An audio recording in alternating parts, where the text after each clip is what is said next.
Hey everyone, welcome back. Today we're going to be talking about what does a website cost, which is perhaps the question that I field the most when we're getting any new project started, having that initial introduction. People want to know, what do our services cost? And in general, not just what do our services cost, but what's out there in terms of the whole range of options that are available to you, whether you work with us, somebody else, etc. So to help focus that discussion, I've broken this down into options and variables. Options being, what does the market look like? What's available to you?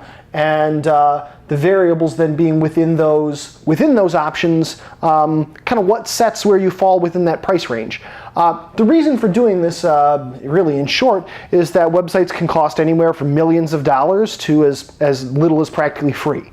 So how do you narrow that down when you're trying to get a sense of, reasonably what does a website cost? And when people ask that question, what they really mean is, what does a website cost for my needs, right?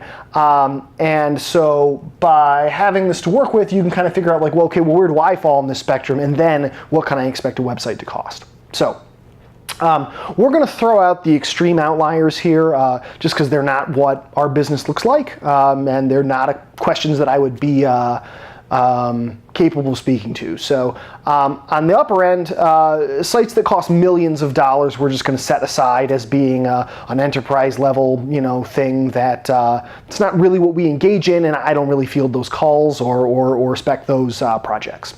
At the same point, on the low end of the spectrum, we don't do free. You can find free things out there, and we're going to set those aside as well. So what you're looking at in terms of your options are the SaaS or DIY options, freelance, and agency work. So SaaS at the kind of bottom end of the spectrum is those free website builders that you see out there, Wix, Weebly, Squarespace, GoDaddy, Website Tonight. These are just software as a service model things. You pay a nominal monthly fee. You get access to hosting and some tools for building yourself a site. It's very DIY. They cost easily under $100 a month for any of those options, as far as I'm aware. Some of them I think are as cheap as like $10 a month.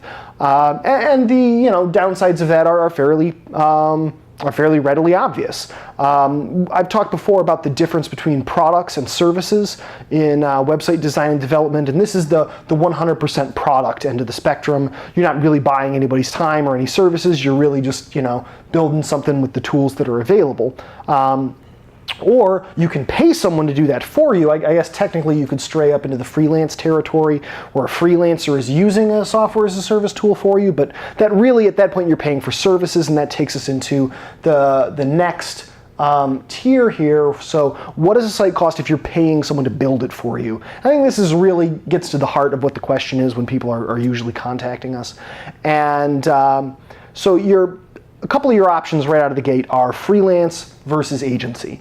Freelance is an individual, maybe somebody doing it on the side, moonlighting, aside from their day job, or maybe they're a full-time freelancer, but they're just a one-man show, right? Freelancers tend to be cheaper than agencies and higher risk. There's less ongoing, support and service because you've just got, a guy, and as long as that guy feels like doing stuff for you, then you're okay. And when he decides he's done, he's done. That's basically the trade-off. Setting aside extreme low-end and high-end examples, if you're hiring a competent freelancer, you're going to be paying thousands of dollars. So if we're trying to get into at least the right order of magnitude with this question before we start framing the details with your variables, the software as a service models are tens to hundreds. Freelance, you get into thousands. And on the low end, I've seen people who knock stuff together with a pre-made template for a couple $1,000s. And I see people doing freelance stuff for more, 5,000 to 8,000, I guess I would say. But those are often the ranges you're looking in with a freelancer, and all the pros and cons that come with that.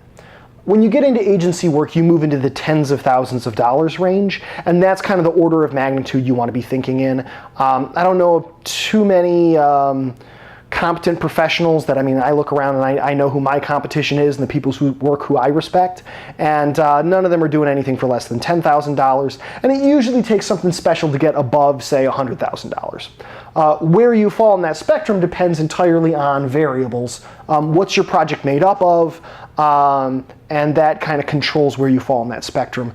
I would say in general, you're going to bias towards the low end of that spectrum if your needs are simple. You're looking for a basic informational site or a simple e-commerce site. You can expect to be in the 20 to 30 range pretty readily.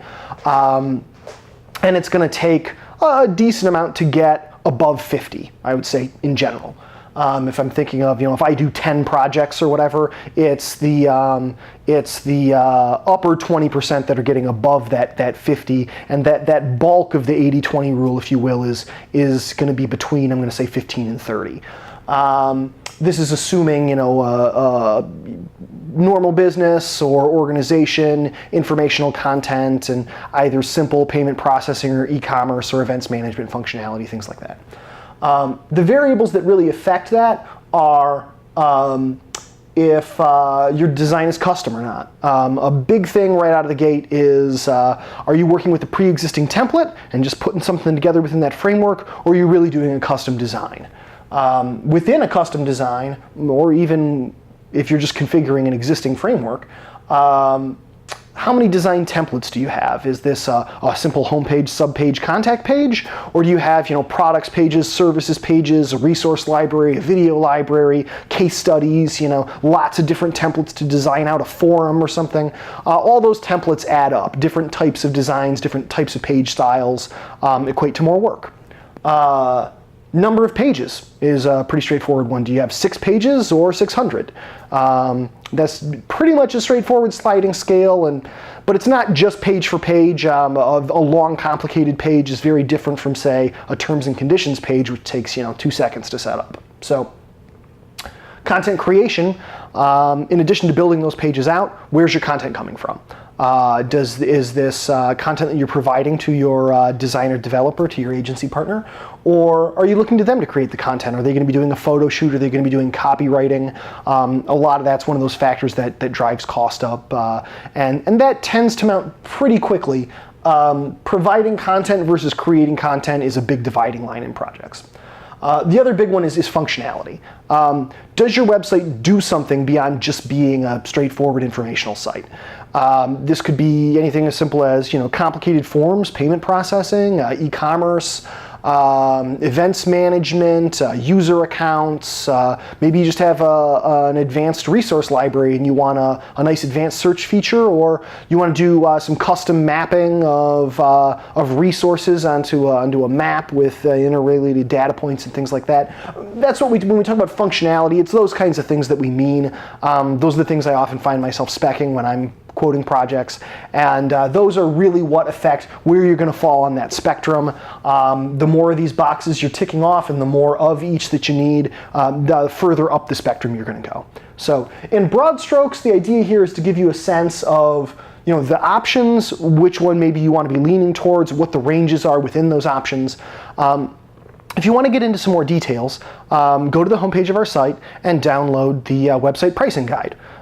We have a simple pricing guide for our own stuff that breaks down some more details on what simple informational sites cost, what an e-commerce site costs, or if you get above that into, maybe you're a membership organization and you need more functionality and features and things. That's a great resource to check out if you want more details. That pretty much covers our subject for today. Thanks for watching, and we'll see you next time.